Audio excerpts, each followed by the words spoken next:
మనకు విష్ణు అవతారాల గురించి తెలుసు, బట్ శివుడికి కూడా అవతారాలు ఉన్నాయని మీలో ఎంతమందికి తెలుసు?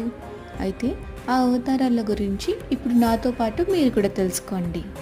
ఫస్ట్ పిప్లాడ్ అవతారం, సెకండ్ నంది అవతారం, థర్డ్ వీరభద్ర అవతారం, ఫోర్త్ భైరవ అవతారం, ఫిఫ్త్ అశ్వత్థామ అవతారం, సిక్స్త్ శరభ అవతారం, సెవెంత్ గృహపాటి అవతారం, ఎయిత్ దుర్వాస అవతారం, నైన్త్ రిషభ అవతారం, 10th యతినాథ్ అవతారం, 11 హనుమాన్జీ అవతారం, 12 కృష్ణదర్శన్ అవతారం, 13 భిక్షువర్య అవతారం, 14 సురేశ్వర్ అవతారం, 15 కీరట్ అవతారం, 16th సునట్ నర్తక్ అవతారం, 17 బ్రహ్మచారి అవతారం, 18 యక్షేశ్వర్ అవతారం, 19 అవధూత్ అవతారం.